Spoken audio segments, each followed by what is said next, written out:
Welcome to the Dr. Dad's podcast, where a naturopath and chiropractor come together each week to share lifestyle medicine, health advice, and inspiring interviews with some of the top experts in health and wellness, bringing you the latest in nutrition, exercise, ancient healing, toxins and detox, your microbiome, mindset, hormones, brain, and much more.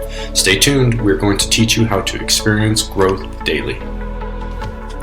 All right, what's up, everybody? Welcome back to another episode of the Dr. Dad's podcast. Obviously, it's me, Dr. Nick Jensen, here with my main man, Dr. David Wardy.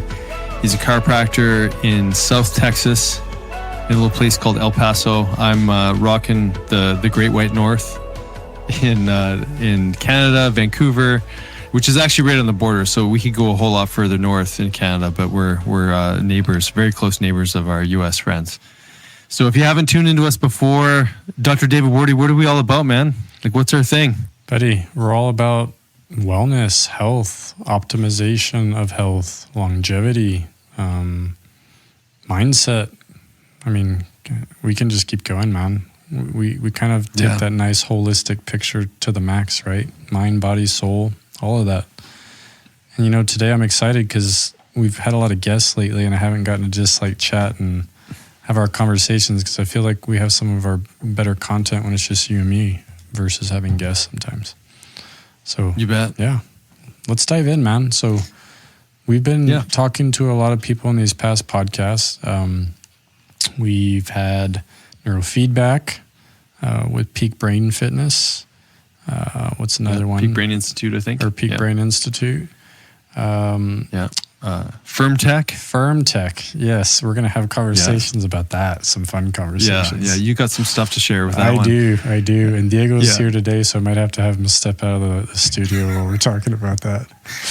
And then... And we did Don Mosley, too. Don Mosley, HRV, longevity, stuff like that. And then the last one we did was... what did we just post? Prolon, L-Nutra. Yeah. So some good guests, right? So let's amazing. Let's go back to Firmtech. Let's start with that one. So, you know, start off with some juicy information. Yeah. So, I mean, if you haven't heard that episode for our listeners, I do highly, highly, highly recommend that you go back and listen to that, because I was honestly very surprised when we talked to, I can't think of his name, man, right off the top of my head, but when we talked to our guest about, basically, it started with just, you know, general health and monitoring and finding biomarkers for your general health through monitoring your basically your erections during nighttime. So believe it or not, that conversation was very interesting. This guy got hired by a bunch of urologists to do some research and to start measuring basically how many erections men were having at nighttime, and then they're able to equate that to certain health parameters. Things like circulation, what else, Nick? Hormone health. Hormones, even quality of like sleep. Him just, right? Like, I'm looking at it as a biomarker for cardiovascular disease. Oh, yeah. Right? Which is huge. Yeah, I mean, it's huge. I mean, we've talked to a lot of guests over the last couple of years, and one thing that I think they've all agreed upon is that's the first area for males that you're going to notice that you have problems with circulation. It's going to be through erectile dysfunction problems, right? And so it's a good biomarker to measure and to actually get good data to actually see where you're at.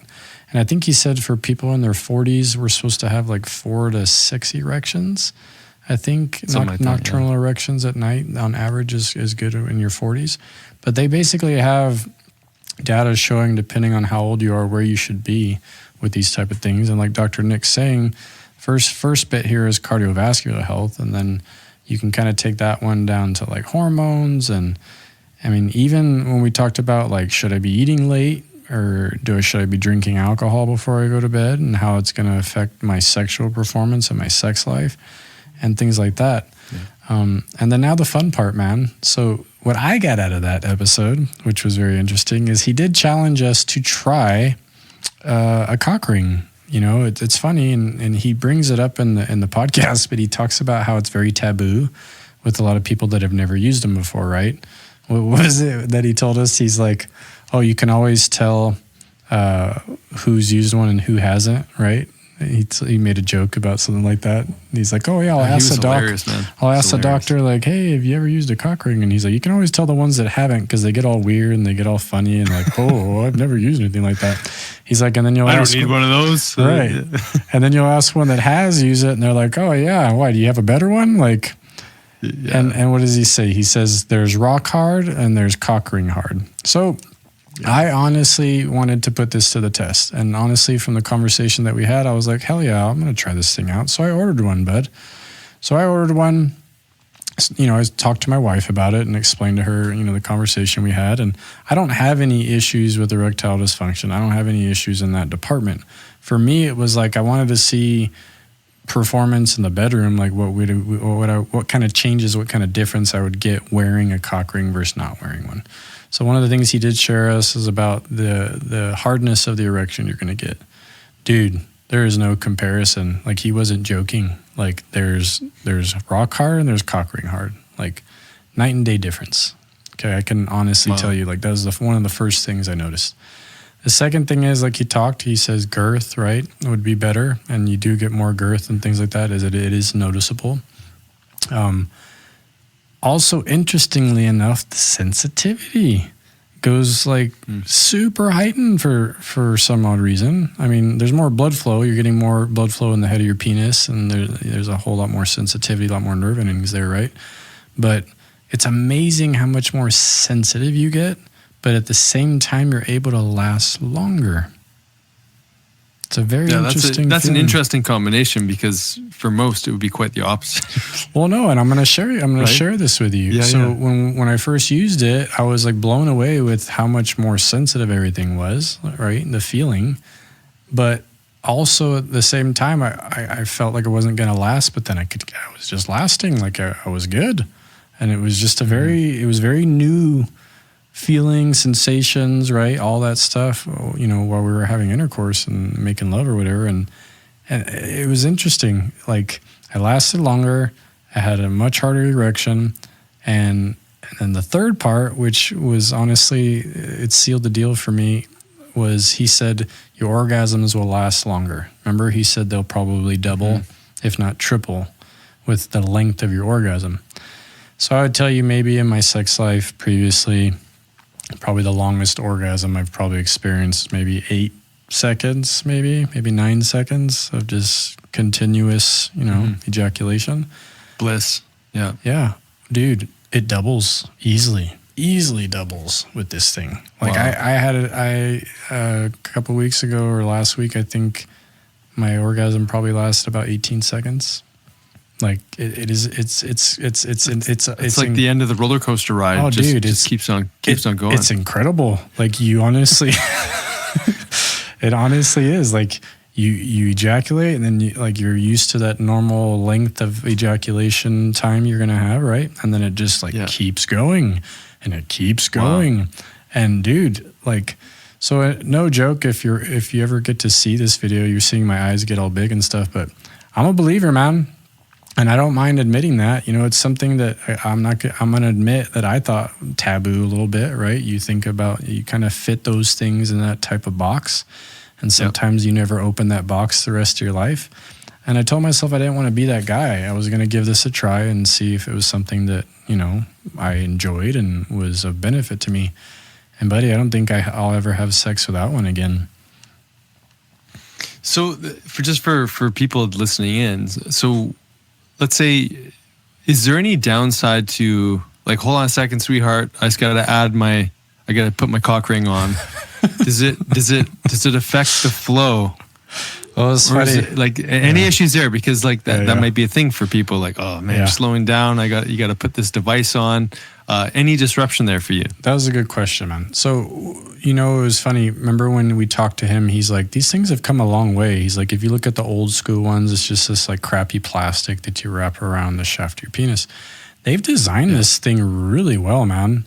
Like, it's interesting. It has this hard, like a half oval that goes on the top of the head of your penis. And then it has a loop that goes underneath. You put your testicles between it, and then it just like clasps on the top. So it goes on very quickly and very easy. the materials that he uses is like it kind of feels like a very soft, stretchy silicone type base material, and it's very, very, very comfortable. You almost don't feel anything down there like compressing too hard, like you're being choked off, right? Yeah. So it wasn't it's not uncomfortable at all, is what I'm trying to get at. Now, as far as like, does it throw the flow off? I was talking to one of my buddies because I convinced him to do it, and he did it as well, and he loved it. But he was like, oh man, he's like, you can't put that thing on when you're completely flaccid. You kind of have to wait till you get blood flow going down there, and then you can put it on. So that's the biggest thing I'd say is like, you got to have some blood flow going down there and start to engorge a little bit. You don't have to have a full erection, but there needs to be a decent amount of blood flow down there before you put it on. But buddy, I put it on the nightstand, like it's just right there, and like it goes on like within seconds. Like it's not something that like interrupts your session and that type of time you're having, right? But I love it, man. And then Diego doesn't grab it and start flinging it around the house like an elastic band. Wearing it like a bracelet. Cool he comes device. in, he's got a bracelet, right? He's like, Dad, look at my new bracelet. This is sweet. That's hilarious. But yeah, it sounds like a nice little saddle for your testicles and your penis. It's like a little. Oh, but buddy, little cradle. It's a gift that just keeps giving. And so I challenge our listeners, our male listeners, honestly, and you too, man, because I know. I've been behind the 8 ball on this one. Yeah, I'm gonna keep on you until it happens. It's funny. I had a patient try it out, and his feedback was like, it just didn't do anything for him. So it was interesting. You're such a it's just important to, I think, hear both sides, and this is just one person, and obviously your buddy had a good experience, and obviously I think his name is Dr. Joseph Elliott. I think that's what it was.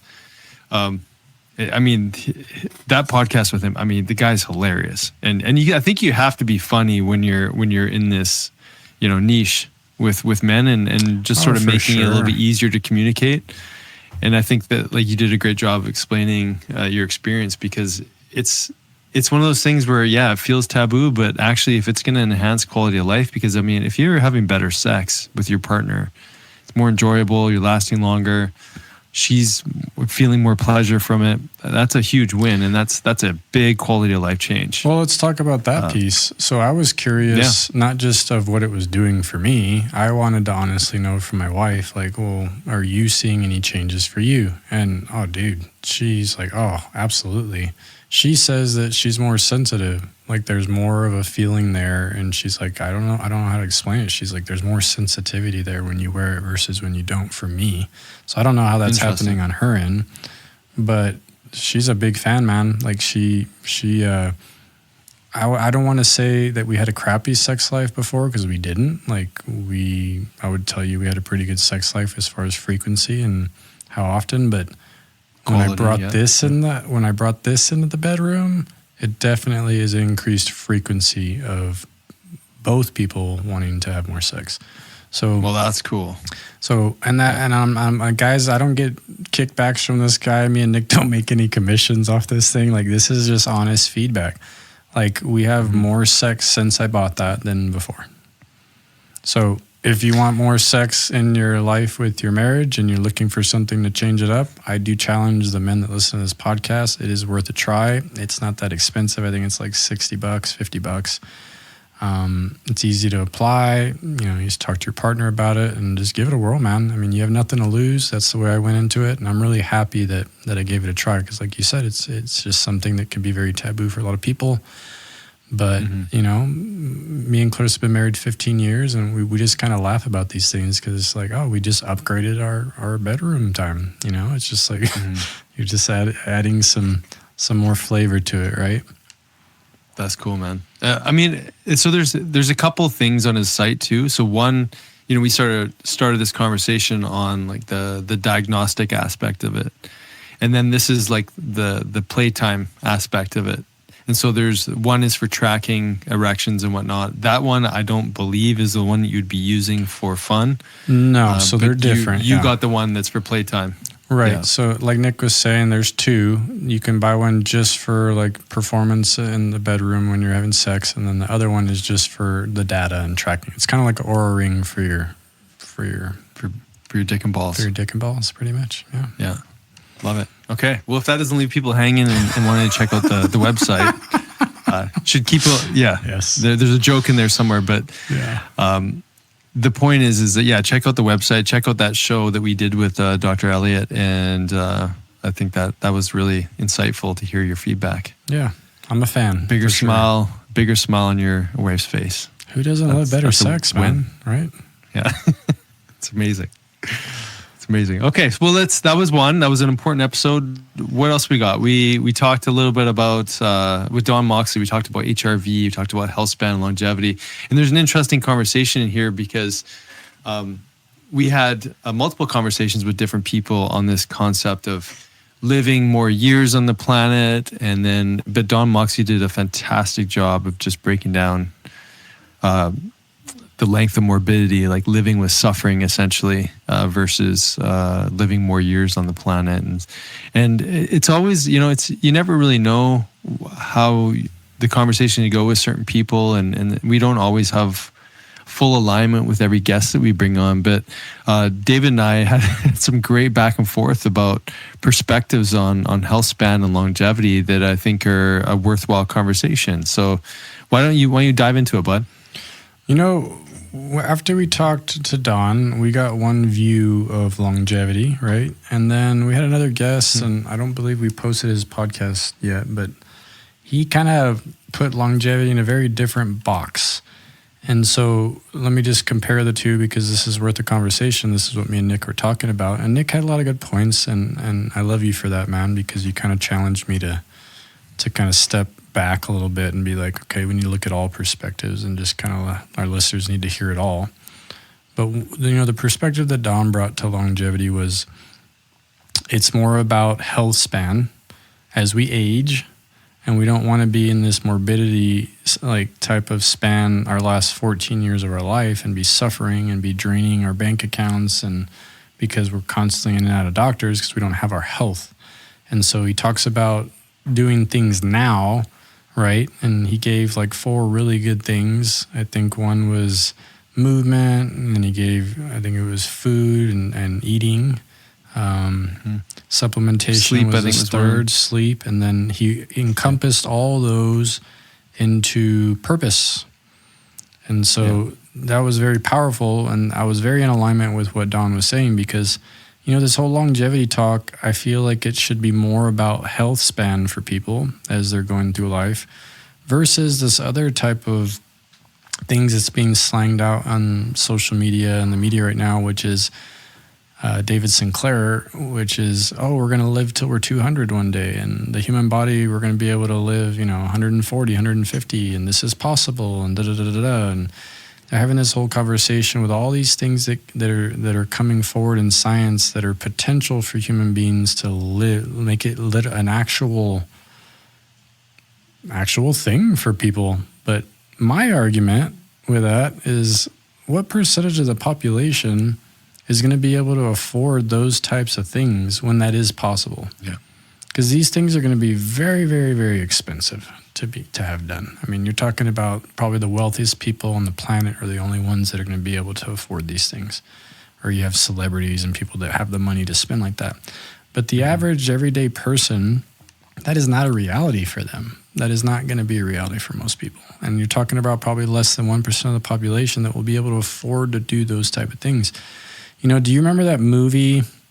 It's called Elysium, and it has Matt Damon in it. And it shows the planet where we're pretty much end of days, all the poor people are still living on Earth, but then there's this big ring thing in space. I think it's called Elysium, and all the wealthy people live up in space on this. All the elites, right? Yeah, they all live up in space on this huge station up there, and they had those machines that you literally lay down in that machine and it just heals everything. It will kill cancer. It basically can heal you in seconds, and then you jump out and you're good. And you can only get to those beds up if in Elysium. They don't even have them on the planet anymore, so they're only available to certain people. And I kind of see that kind of picture from that movie. That's what I see when I hear these people talk about things like that. I'm thinking this is going to be an elitist thing that they're going to be able to use for certain individuals, but it will not be available to the mass majority of the people that are on the planet. So my big thing there, brother, is there's so many other things happening in the health arena right now of chronic health issues with people that when we talk about longevity, I feel like it needs to be in the box of how do we mitigate these chronic diseases as we go through life so that we can increase our health span and decrease our morbidity span. And I honestly believe that's how it needs to be talked about in the health arena. Now, in the science arena, that's something different, which I believe that's what Sinclair is doing, and he's more in this science arena talking about longevity. But when we're, like you and me are doctors, man, this is our daily thing of what we're doing to try to help people, and we combat chronic disease on a daily basis with people that come through our clinics. And I know I got a little heated that day. I'm thinking about that day when I was giving you shit, but, you know, we had that other guest going and on and on and on and on, and he was all hyped and like, I don't know, for whatever reason, he was kind of just he was kind of pushing on some buttons for me that day. And I don't know, I guess it just depends on the day, man, but I just wasn't hearing it, man. Especially after talking to Don in that light and then seeing the other side.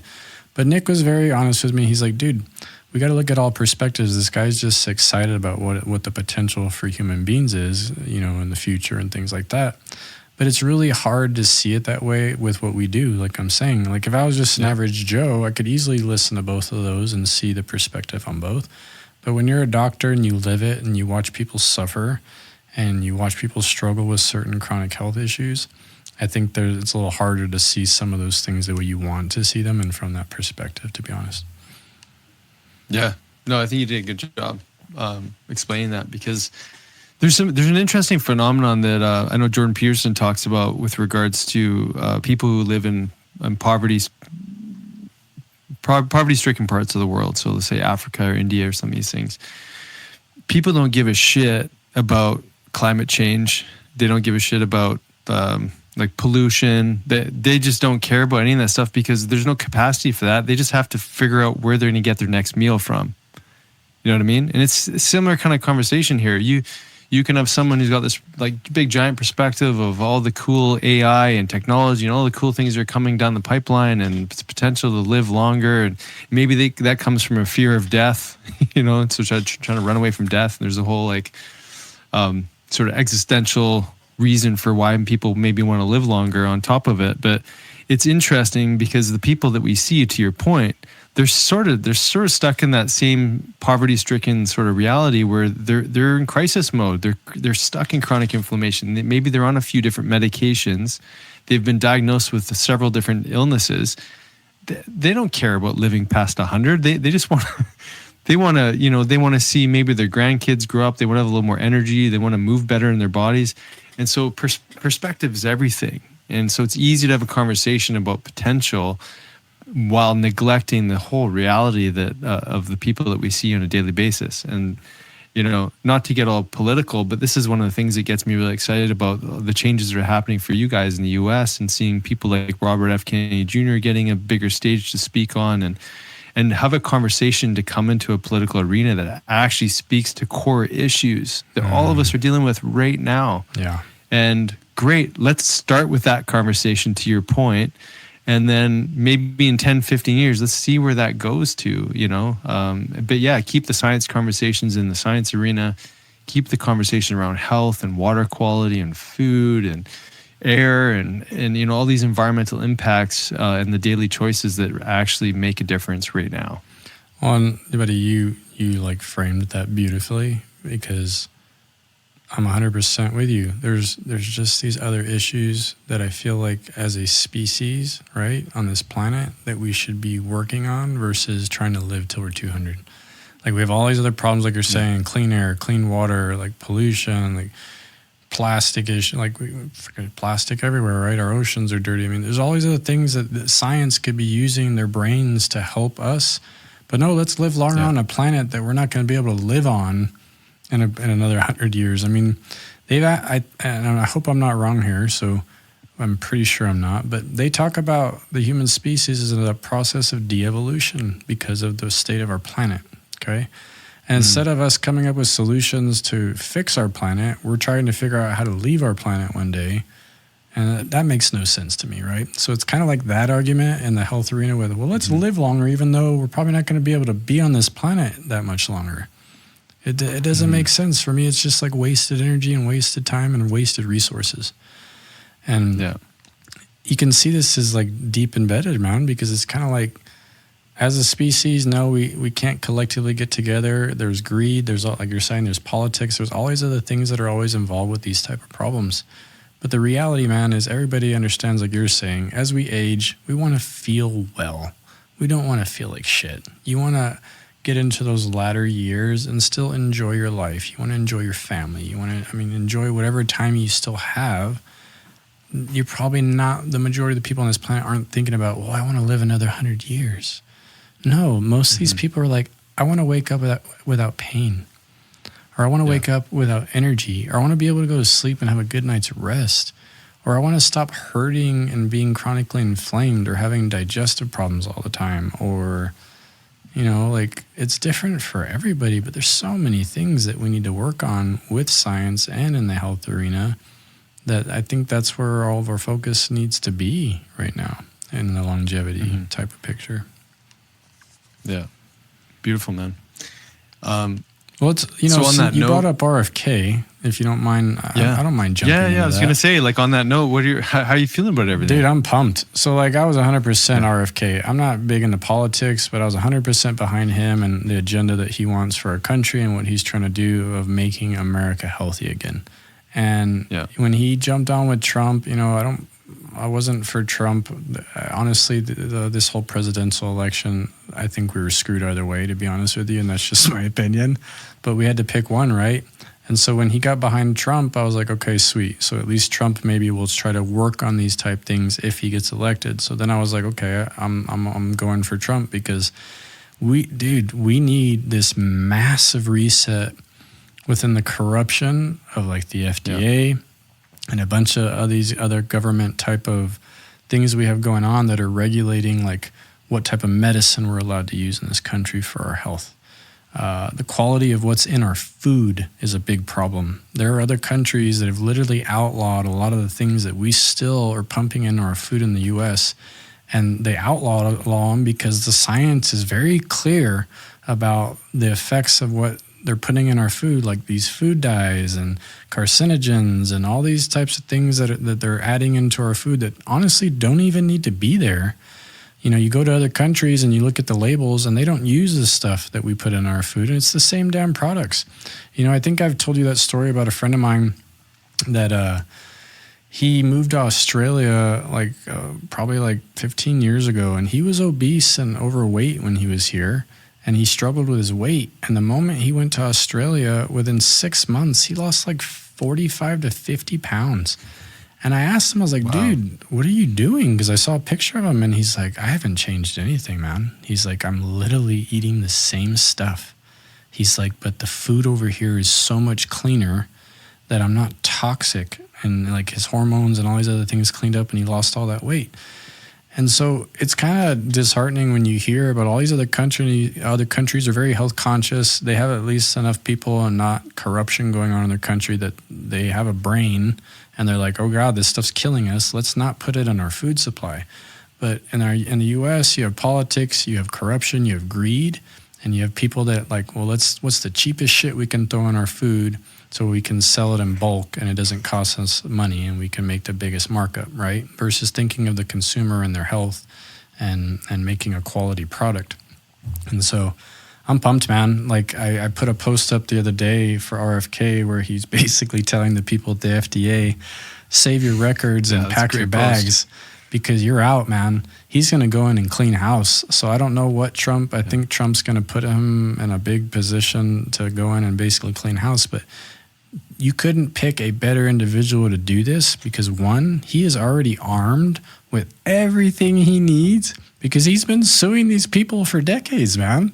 All the environmental stuff from water to the fracking to food to vaccines to all these things.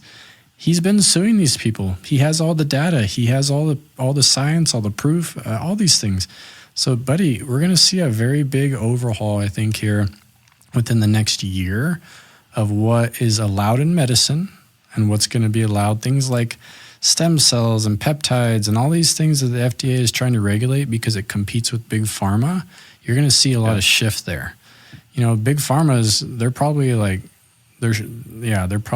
sweating balls, buddy, because they're about to lose a lot of money. Okay, because there's so much corruption. I mean, a lot of people don't know this. I believe the FDA, most of the people on the board at the FDA are actually they actually work for most of these companies, like for big pharma and the conflict of interest all over the place. I mean, how can you have people on the board of the FDA that actually run the companies that you're regulating? Like, come on, people of the U.S., this isn't fucking this is common sense. Like we've been sitting back watching and letting these people determine what we eat, what we put in our bodies, what type of medicine we use. And we know how corrupt it is. And it's finally taken all this shit to happen to get the right people in place to finally start kind of shifting the tide here. Yeah. And it is a tide because, I mean, big pharma is controlling too much. When you got somebody that makes that kind of money and they have that kind of power, it's very dangerous, bud. It's very, very, very dangerous. Yeah. And, I was looking at a post yesterday that, you ever seen that guy, Santa Monica Health or something like that? He's a young guy. He does awesome videos. I forget his name. I'll give him a shout out at the end. But he posted this cool thing showing all the data and like how much money was raised. Kamala Harris raised like $9 million from Big Pharma. $9 million was given to Kamala Harris from Big Pharma. Why? Because they wanted nothing to change, because they had everything they already needed. Trump only got like $1 million from Big Pharma for his campaign. Mm-hmm. So guys, you just follow the money. I'm sure you've heard that many times, but you follow the money on some of these people. You can tell what they're being paid and what they're being told to do. It's the people that are paying them, the lobbyists that go and basically get these guys to support their bills or do whatever they want. And so I'm pumped, man. Like, this is going to be huge for the United States. You couldn't have picked a better person like RFK to do this. So yeah, man, it's going to be exciting. Yeah, it's exciting, man. And like here, we always think of ourselves as just, a few years behind whatever the U.S. does. And so the hope is that there's a trickle effect into the rest of North America. Absolutely. And Canada. I do want to say this because I know Trump's such a triggering person, for so many people. So many people can't stand the guy. And to your point, like, that wouldn't have been the person that you picked. We as doctors are going to look through that lens of health and healthcare and how it's being managed and how that affects us, our practices, the people that we work with and support. Other people might look at different candidates with a whole different filter. But to the point of this ongoing corruption, when you've got the media companies when you've got pharmaceutical companies that own the media, you're only going to get one side of the story. And to think that it's taken this long for there to be a candidate that actually starts to talk about health, it gets people that are in our industry in the alternative space or people looking outside of conventional medicine to actually go, like, finally someone's actually speaking the language of what we've been speaking to our people for the last 15, 20 years. And so that's what we get excited. So this isn't about, the identity of the individual that's running the show. It's impossible to ever, I think, put all of our energy on the individual. But if you can see that there's a momentum or a movement towards some really powerful change, I would just say that to the people that absolutely detest, their incoming president, and just go like, well, what are the wins that you might get out of this? And a huge win is if you can notice a cleaning up of the food, of the water, of a consciousness towards getting healthy again, and whatever that means to you, that can be a win that you can at least hang your hat on and just forget about the rest of the drama. Like, you don't need to put any attention on the individual. Put the energy into the movement, and the movement that's going to impact your daily life. And I think that's where people fall short. I have many patients that are devastated because of the result and because they're so focused on the individual. And, not that I'm an expert on politics, but we would definitely consider ourselves experts in the realm of health. And if there's anyone having conversations like what Robert Kennedy is having, that's a huge win for everybody. Huge win. Well, like I told you, man, he's like the poster boy. I mean, you couldn't have picked anybody better to do that job. Yeah. And so I'm excited, man. Like you're saying, we do need change. I think anybody who lives in the United States or even Canada understands that our country here needs change. especially in this particular arena. And like you're saying, that's where the focus needs to be on. Forget the individual, Trump, Kamala Harris, whoever the hell it is. Like, let's talk about the shift that's going to take. It does take disruption to make change. This is going to be a good disruption in some ways. And yeah, you're going to have to take the bad with the good, but we're all going to have to do it. So whatever's done is done, and let's just move forward and see what positive things we're going to get out of this. Yeah, you bet, man. It's awesome. So let's shift gears into one of those tools that can be absolutely transformative for this idea of health span, or even just for an alternative way of doing things. There's an amazing quote that I found from Mark Twain, and I'm just going to pull it up right now. But he talks about, I may just summarize this quote, but it would basically said that, here's it here. No, I'm gonna basically summarize the quote, and then once you start talking, I'll finalize the quote. But it said something along the lines: if you're doing everything that the majority is doing, it's time to pause and reflect and consider the alternative. And it's such an interesting way to look at things when you consider the world of fasting, or this fasting mimicking diet, and the conversation we got into with the CEO of the company called Prolon. Because fasting is something that's relatively challenging to do. It's going against the grain, as in it's an alternative tool for reversing diabetes, cardiovascular disease, everything else. All the mainstream conventional ways of treating illness. This is a complete 180 flip of looking at what we can do to get healthy. So what were some of the nuts and bolts that you got out of that conversation? What are some takeaways for you? The thing that I was really excited about, man, is the amount of research we know this, right? Like, it's been on for 25 years, but they're still going, man. Like, there's been a lot of good and bad with fasting, just because a lot of people, I think, that started doing it didn't get any help, and they didn't get any guidance from people that were actually educated on how to do this, like doctors that know what they're doing. And they just fasted on their own. And I think a lot of the bad stuff about fasting came from people that didn't get any help or any leadership or guidance on how to do this. But buddy, like, remember he was talking about how they're doing all the studies with the autophagy, and they're actually measuring the autophagy now. It was in San Antonio, and they're actually able to look at those things. Yeah. I mean, so they're still doing research, and they're verifying that what they're doing is actually happening in the body. And these aren't false claims. These are things that are measurable. But the beauty about it, man, is like, we have like diabetes, for example, a huge problem in our country, like massive. And now we have something that can actually start opening the door for people to, number one, prevent diabetes if they're starting to develop metabolic disease. Or even if you have diabetes, you can go into remission by going on a type of program like this over time. So I thought that was very, very exciting, because that is a very much needed tool in the medical arena or out of the medical arena. We just need a tool like that for people, right?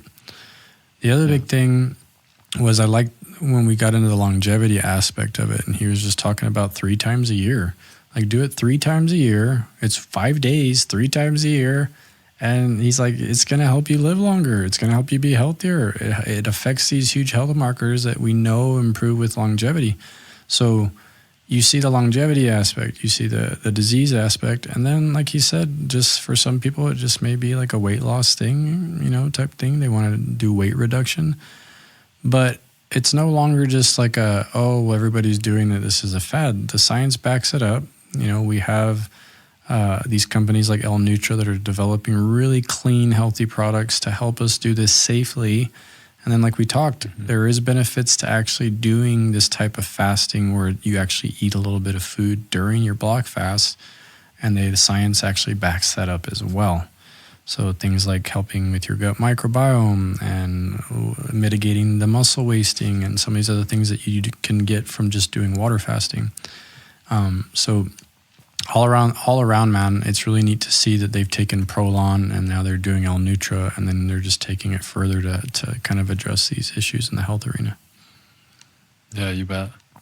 Yeah, and that's some of the feedback I think has been helpful for me, just learning that process. Like I'm actually on day 3 of my water fast right now.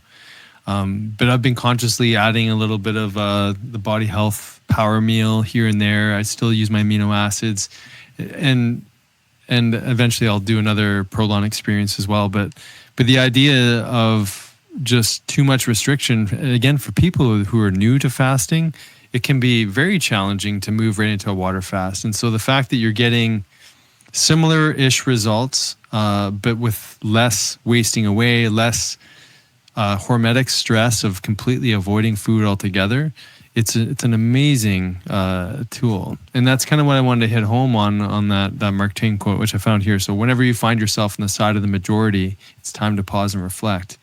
And considering so much of the things that we've done are just kind of like, oh, just do more medication, or your cholesterol's high, just take a little bit more of the statin drug, or your blood pressure's high, just take a little bit more of that beta blocker. And we kind of get stuck in this reality that we just keep doing the same thing over and over.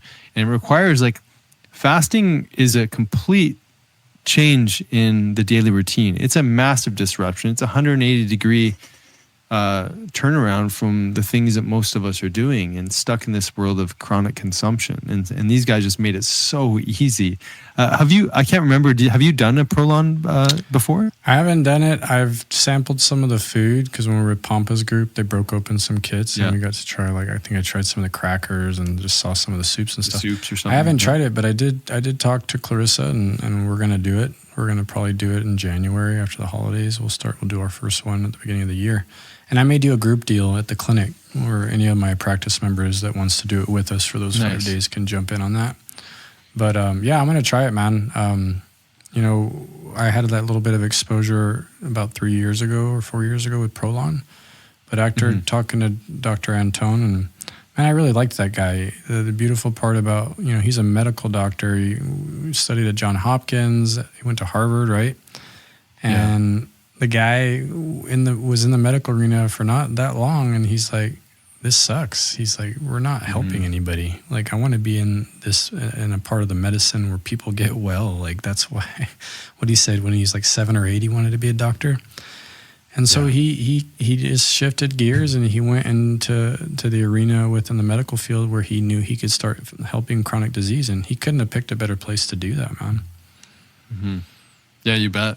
And it's riding the coattails of so much of the research that Dr. Walter Longo has done. He wrote a book called The Longevity Diet. And I mean, it was really cool to hear just how long they were working on this process sort of in the background, and really didn't want to take it even to market. Like, I mean, it just shows the integrity. And I can't remember how many millions of dollars they said that they spent on development and R&D on this product, but they were absolutely in integrity when they said that they're not going to release a product till they absolutely know and can validate and prove, and it's been researched to do what we want it to do.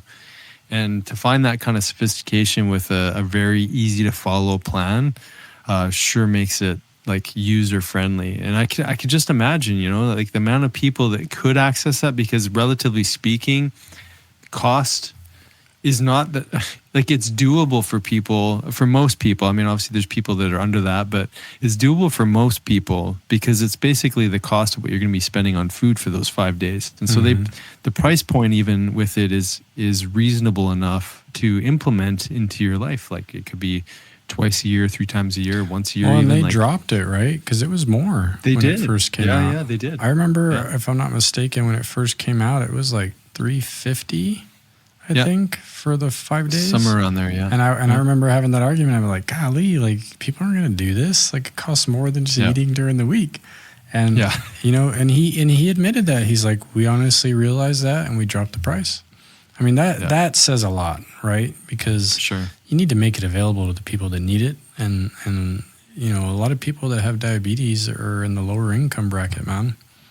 Yeah, it's true. And I've had a number of patients, even more recently, that have come back to me and said that they did the 3-month program of doing it for 5 days out of the month, and this is kind of crazy too. Just super interesting to hear that you're just doing this for 5 days. You can go back to eating whatever it was that you were doing for the rest of the month. Like that's what they did the study on, which is absolutely wild. Blew my mind. This was without massive dietary changes. It was just 5 days of the month, which they repeated over 3 months. And like I said, many of my patients have had very good very good results, getting off their diabetes medication to, losing weight, having all the side benefits of improving metabolic health. So it's a huge win. Great product, man. Yeah.